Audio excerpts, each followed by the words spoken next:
Like, I did really well at school before I went into care, Right. because it was the only place that I went to. I wasn't at home, I wasn't with my mum, I wasn't faced with all the things that I had at home.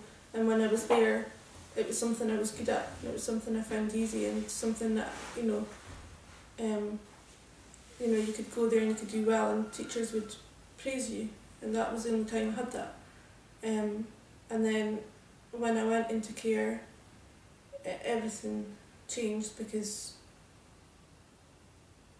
it was just a really big change, and it was just a really difficult time, and I had to change school, and that I just didn't fit in. I changed school at 3rd year, and I just didn't fit in. Everyone who I went to school, the new school with, knew that I was in a home, and I was separated for that reason, and I had no reason to go to school.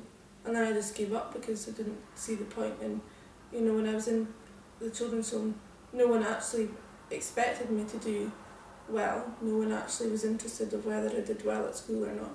It was just about whether or not they were seen to be making me go to school or not. So, I left school with barely 4 standard grades, but I wasn't near to what I was capable of. They're not teachers, so they can't teach everything. They should put in place homework clubs or tutors to come and make sure your homework's up to date and stuff.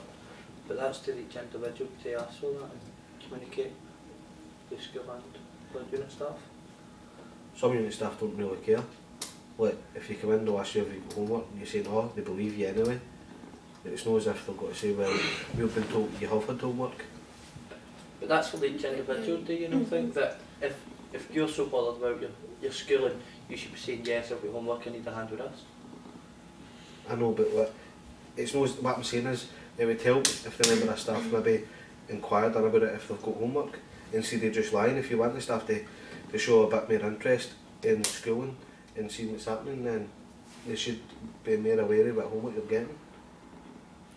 But you're saying that you don't want the school and that to phone each other and communicate with it, What I'm saying is, you don't need to turn around and ask a teacher, look, this young person's learning in care, the carers need to know what homework he's getting. They can just say, look, this child's guardian or parent is inquiring about homework for the young person, and they just want to know what homework they're getting. They don't need to know that you're in care. The experience is mainly being in a residential school, which was good on the whole, but the only thing I would say is that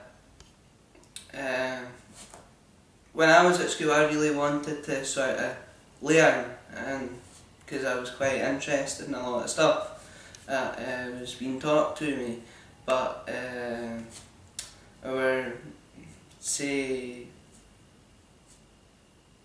60–70% maybe of the pupils at school were like guests, basically, and more attention was sort of put on them and dealing with things, dealing with issues with them, like fights and stuff. But it's important, obviously, how those issues are dealt with and managed, but it shouldn't, I think, take away from the educational experience of someone here.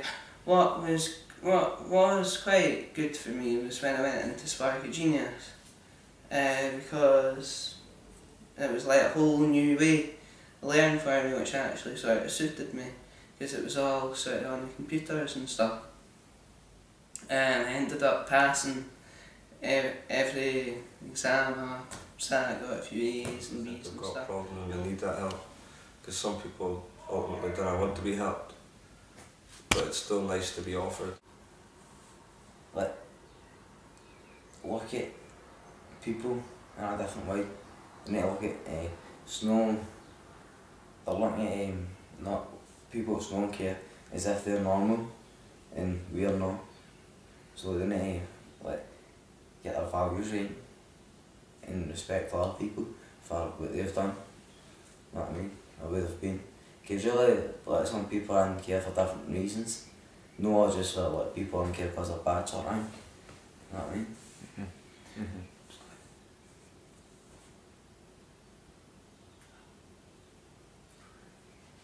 I'm always in foster care, but some of the new teachers didn't. And when they did find out, they made a big fuss about it and said, well, I should have knew. If I had knew, I would have done this differently. And it's like, why? Because I'm no different.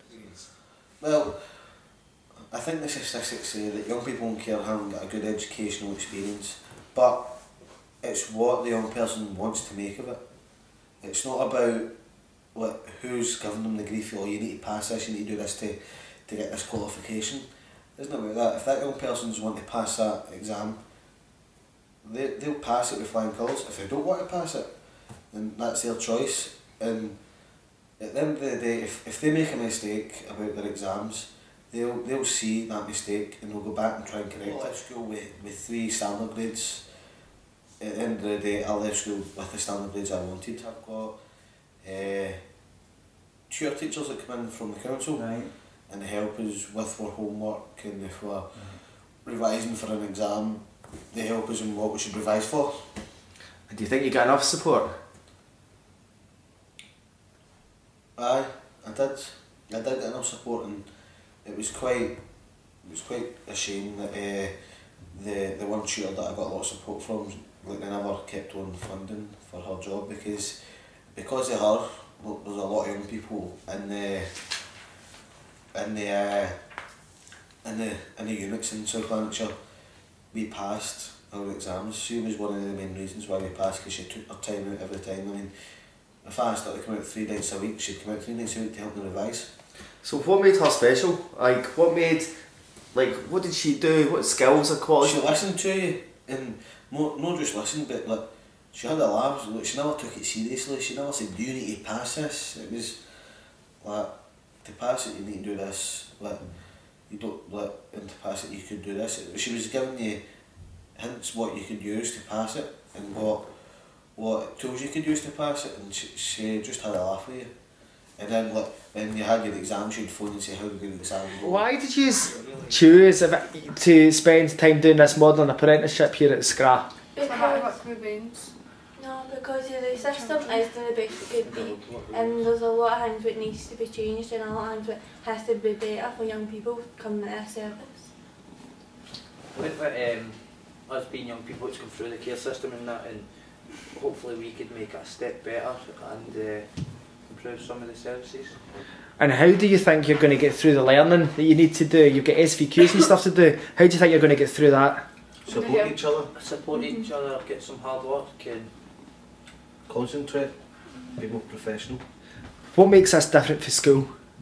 Because it's a work environment. You get paid for it. No, but everybody's like treats you like an adult and equal, and it's better. And you're a professional with responsibilities.